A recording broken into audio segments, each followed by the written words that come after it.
হরে কৃষ্ণ। তো এখন আমরা যোগিনী একাদশীর ব্রত মাহাত্ম্য কথা পাঠ ও শ্রবণ করব এই একাদশী ব্রত মাহাত্ম্য বই থেকে। ব্রহ্ম বৈবর্ত পুরাণে আষাঢ় মাসের কৃষ্ণপক্ষের একাদশী ব্রত মাহাত্ম্য যুধিষ্ঠির শ্রীকৃষ্ণ সংবাদ রূপে বর্ণিত আছে। যুধিষ্ঠির বললেন, হে বাসুদেব, আষাঢ় মাসের কৃষ্ণপক্ষিয়া একাদশী মাহাত্ম্য কৃপাপূর্বক আমাকে বলুন। শ্রীকৃষ্ণ বললেন, হে মহারাজ, সকল পাপ বিনাশিনী ও মুক্তিপদ এই উত্তম ব্রতের কথা বলছি, আপনি শ্রবণ করুন। আষাঢ় মাসের কৃষ্ণপক্ষে একাদশী যোগিনী নামে খ্যাত। মহাপাপ নাশকারী এই তিথি ভবসাগরে পতিত মানুষের উদ্ধার লাভের একমাত্র নৌকা স্বরূপ। ব্রত পালনকারীদের পক্ষে এটি সর্বশ্রেষ্ঠ ব্রত বলে প্রসিদ্ধ। এই প্রসঙ্গে আপনাকে একটি পবিত্র পৌরাণিক কাহিনী বলছি। অলকানগরে শিব ভক্তপরায়ণ কুবের নামে এক রাজা ছিল। তিনি প্রত্যহ শিব পুজো করতেন। তার হেমমালিনী নামে একজন মালী ছিল। প্রতিদিন শিব পূজার জন্য মানস সরোবর থেকে সে ফুল তুলে যক্ষরাজ কুবেরকে দিত। বিশালক্ষী নামে হেমমালির এক পরমা রূপবতী পত্নী ছিল। সে তার সুন্দরী পত্নীর প্রতি অত্যন্ত আসক্ত ছিল। একদিন সে তার স্ত্রীর প্রতি কামাসক্ত হয়ে পড়ল। রাজভবনে যাওয়ার কথাও ভুলে গেল। বেলা 2 প্রহর অতীত হলো। এদিকে অর্চনের সময় চলে যাচ্ছে দেখে রাজা ক্রুদ্ধ হয়ে মালির বিলম্বনের কারণ অনুসন্ধানে এক দূত প্রেরণ করলেন। দূত এসে রাজাকে বলল, সে গৃহে স্ত্রীর সাথে আনন্দে মত্ত। দূতের কথা শুনে কুবের অত্যন্ত রেগে তখনই মালিকে তার সামনে হাজির করতে আদেশ দিল।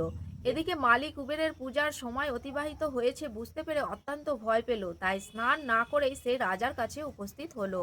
তাকে দেখা মাত্র রাজা ক্রোধবশে চোখ রাঙিয়ে বললেন, ওরে পাপিষ্ঠ দুরাচার, তুই দেব পূজার পুষ্প আনতে অবজ্ঞা করেছিস, তাই আমি তোকে অভিশাপ দিচ্ছি, তুই শ্বেত কুষ্ঠগ্রস্ত হয়ে যা এবং তোর প্রিয়তমা ভাষার সাথে তোর চির বিয়োগ সংঘটিত হোক।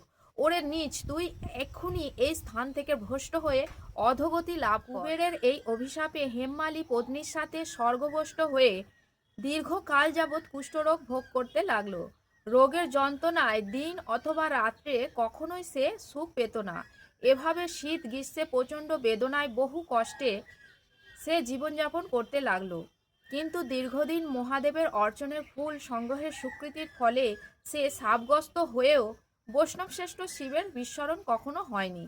একদিন হেমমালী ভ্রমণ করতে করতে হিমালয়ে শ্রী মার্কণ্ডের ঋষির আশ্রমে উপস্থিত হলো। কুষ্ঠরোগে পীড়িত সপত্নী হেমমালীকে দর্শন করে শ্রী মার্কণ্ডেয় তাকে জিজ্ঞাসা করলেন, তুমি কার অভিশাপে এই রকম নিন্দনীয় কুষ্ঠরোগগ্রস্ত হয়েছ? সে উত্তর দিল, হে মুনিবর, রাজা ধনকুবেরের আমি ভৃত্য ছিলাম। আমার নাম হেমমালী। আমি প্রত্যহ মানুষ সরোবর থেকে ফুল তুলে শিব পূজার জন্য রাজাকে দিতাম। কিন্তু দুর্ভাগ্যক্রমে একদিন স্ত্রীর মনোরঞ্জন হেতু কামাসক্ত হওয়ায় সেই ফুল দিতে বিলম্ব হয়। রাজার অভিশাপে এই রকম দুর্দশাগ্রস্ত হয়েছি। পরোপকার ওই সাধুগণের স্বাভাবিক কর্ম। হে ঋষিশ্রেষ্ঠ, আমি অত্যন্ত অপরাধী, কৃপা করে আমার প্রতি প্রসন্ন হন। তখন দয়াদ্র চিত্রে মার্কণ্ডেয় মুনি বললেন, হে মালি, তোমার মঙ্গলের জন্য শুভ ফল প্রদানকারী এক ব্রতের উপদেশ করছি। তুমি আষাঢ় মাসের কৃষ্ণপক্ষের যোগিনী নামক একাদশী ব্রত পালন করো। এই ব্রতের পূর্ণ প্রভাবে তুমি অবশ্যই কুষ্ঠব্যাধি থেকে মুক্ত হবে। শ্রীকৃষ্ণ বললেন, ঋষির উপদেশ শ্রবণ করে হেমমালী তাকে প্রণাম জানালো। পরে অত্যন্ত আনন্দে ঋষির আদেশ মতো নিষ্ঠার সঙ্গে যোগিনী একাদশী ব্রত পালন করলো। এইভাবে হেমমালী সমস্ত রোগ থেকে মুক্ত হলো ও পত্নী সহ সুখে জীবনযাপন করতে লাগলো। হে মহারাজ যুধিষ্ঠির, আমি আপনার কাছে এই ব্রত উপবাসের মহিমা কীর্তন করলাম। এই ব্রত পালনে ৮৮,০০০ ব্রাহ্মণ ভোজনের ফল লাভ হয়। যে ব্যক্তি এই মহাপাপ বিনাশকারী ও পূর্ণ ফল প্রদায়িনী যোগিনী একাদশীর কথা পাঠ ও শ্রবণ করে সে অচিরেই সর্বপাপ থেকে মুক্ত হবে। তো অবশ্যই সকলেই এই পবিত্র যোগিনী একাদশী যত্নের সাথে পালন করুন এবং এই একাদশীর ব্রত মাহাত্ম্য কথা নিজে শ্রবণ করুন এবং এই ভিডিওটা শেয়ার করে দিন যাতে এই মাহাত্ম্য কথা অপরেও শ্রবণ করতে পারে। হরে কৃষ্ণ, হরি বল।